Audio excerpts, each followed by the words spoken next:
What's going on? Rob here, Trev2323.com again. Today, I'm going to show you how to make homemade bread. Tomorrow, I'm going to show you how to install black pipe. Go figure. Told you, jack of all trades, master of none. Homemade bread is actually very addictive and fulfilling to make once you start making your own homemade bread. It's real easy to make, but it's real time consuming, and that's why a lot of people don't make it because they don't have the time.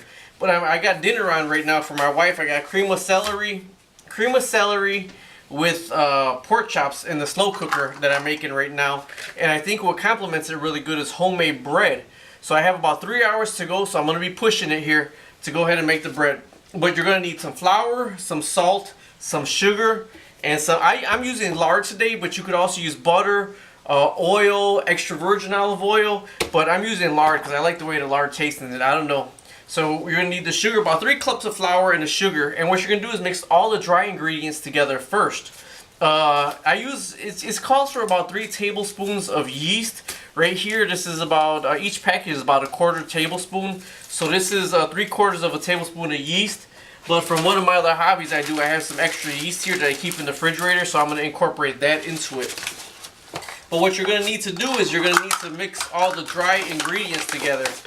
I don't measure anything perfectly.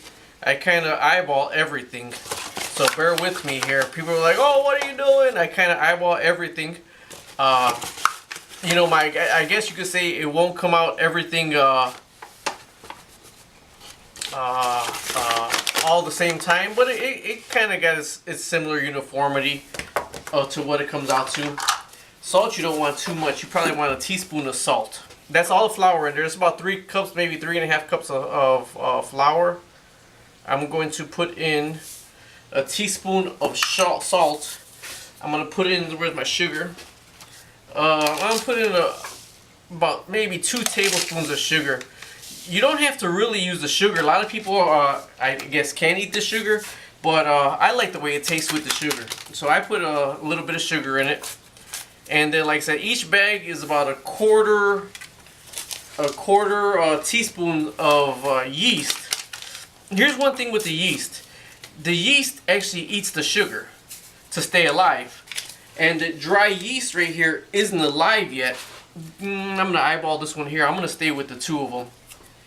I'm not going to use those because the yeast eats the sugar and it gets activated with warm water from one of my other hobbies. It gets activated with warm water. So right now it's not activated. So what I want to get done here is I want to mix all this dry stuff together because you want the yeast to be completely mixed in all the flour. The yeast got to be completely mixed in because when you want it to rise, your bread to rise, you're going to want it to rise evenly. You know, yeast lives best in about 78 degrees. So when you're letting it rise, it's always best to rise it in a warm spot. If you're preheating the oven, right now it'd be like really too early to preheat it because I let it rise for about a half an hour twice before I go ahead and put it in the oven. But in my house we have radiators, so what I do is I cover it and I put it on a radiator and let it sit for 30 minutes. But you want all your dry ingredients to be mixed really good before you add anything else to it. Okay. Now this is where you could go ahead and put the oil in. If you want to put the oil in, go ahead and put the oil in. But I'm going to mix in some lard because I think it's a better taste. I'm going to mix in about a tablespoon of lard in it. And it's hard to get the lard to mix in. What you're going to want is probably the consistency of, what the heck is that? It's like a cornmeal. You're going to want the consistency maybe of like a cornmeal when you get this lard mixed in. And you got to kind of press on the lard to go ahead and break it up and get it mixed in with everything else. But it does, I think the lard makes it taste better. You know, I'm probably not more healthier for you, but of course, like anything else, I think it tastes a little bit better. But get the lard mixed in with everything really good. Actually, you use it, lard is really good when you're making your own flour tortillas. Yeah, I like using the lard. A lot of people call for extra virgin olive oil. You make it one time, like I said, it becomes addictive where you're going to want to go ahead and keep trying to make it and keep trying to make it. Now you're going to knead the dough for about 10 minutes anyway. So try to get as much smeared around and everything as you can, but everything gets beaten real good because you need it for like 10 minutes, 5 minutes, 10 minutes, 10 minutes better. Okay, now what happens is you need warm water. You need warm water to get the yeast moving, to waken up the yeast, and the yeast will start eating on the sugar, and that's what's going to make it rise. But you're going to need to mix it really good. The consistency, this is another tricky part. The consistency you're going to need your dough is going to be a little bit sticky, but not too sticky. Not where it's extremely stuck to your hands, but you want it to stuck to your hands a little bit. And if you put flour, it'll stop sticking to your hands. It'll be easier to knead. But if you put too much flour, it's going to taste floury at the end. So you don't want that much. So in all this right here, I'm going to start mixing in. I put the water in the microwave for about 2 minutes right now. So that's why I got a cup of water here. It's more than a cup. I'm not going to put it all in at once. But I put it in the microwave for about 2 minutes. So it is hot water. So watch so you don't burn yourself. We're going to mix it with a spoon for right now.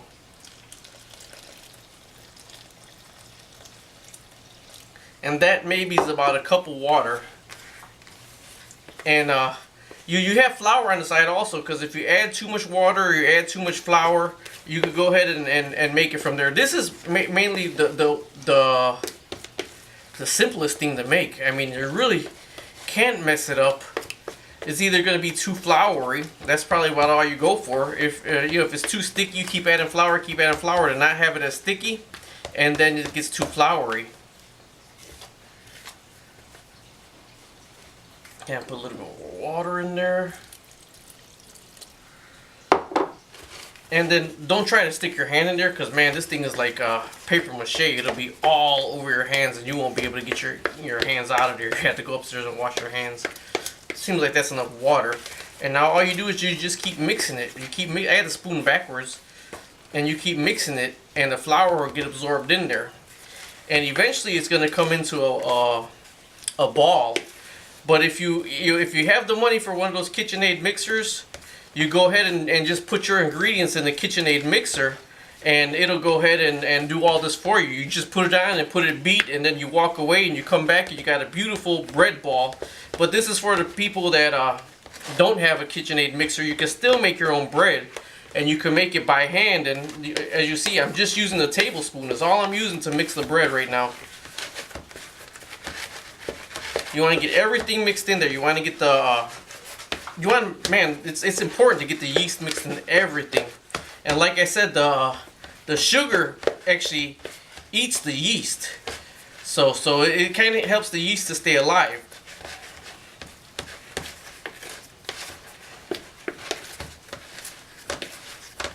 See the ball starting to shape right there? The ball's starting to shape. It's a little bit sticky still, so I'm probably going to add a little more flour.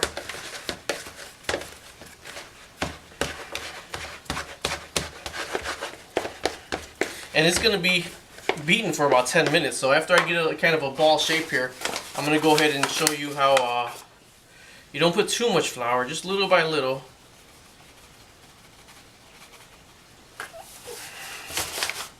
And the flour will get absorbed right into that really, really fast. See, it already got really sticky, and the flour is making it a little bit more easier to handle right now. But you'll know kind of when it's done, when you got the ball there and it's just barely sticking to the spoon. I don't actually touch it by hand yet until I go ahead and let it rise one time. Then I can go ahead and start beating it up by hand. And if you're trying to get your bread ready like on time for when somebody comes home and you want the fresh bread right there, I've actually had the beaten and let rise. I got the bread done really early one time. And you can beat it a third time, beat it down for about another 10 minutes and let it rise again. It will, and it'll come out.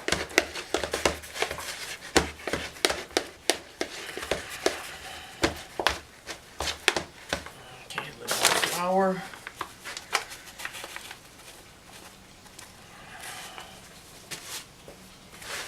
And like I said, I use lard for mine, but you could go ahead and use butter in there, margarine. And one more trick is I didn't say in the ingredients. This is about 3 cups of flour, a teaspoon of salt. What else I got in here? about two tablespoons of sugar. I got 2 packages of yeast. I don't think I put the third one in. 2 packages of yeast in here to help it rise. The difference with the yeast also is I got highly active yeast that I'm using right now.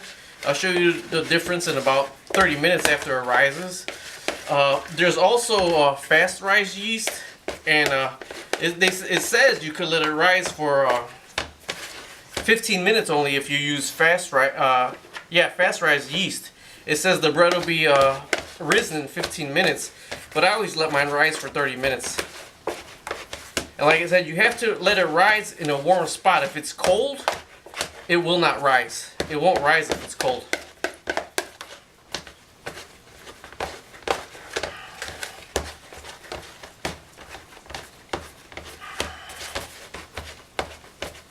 And see, it's coming apart again. See, so it's going to need more sugar. See how they had the ball in there with the flour?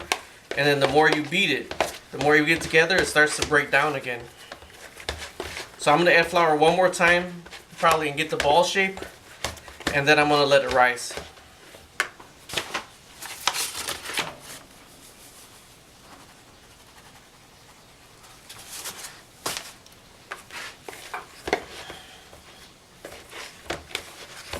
And that's a lot of flour put in that time. I got to get that mixed in really good. It got to be kind of right where you got the good ball shape going and it's starting to get sticky. And that's when you know it's right about the right time. You got the good ball shape going and the ball is just starting to get sticky. Like how it is right now, I could actually go ahead and grab it right there with all that flour. I could go ahead and grab it and mix it. But that's not where I want it the first time. The first time I want it where this ball is here and it's just starting to break down and get sticky again. That means all the flour is mixed in there really good and it's starting to break down. And then from that point right there, that's going to be my first rise.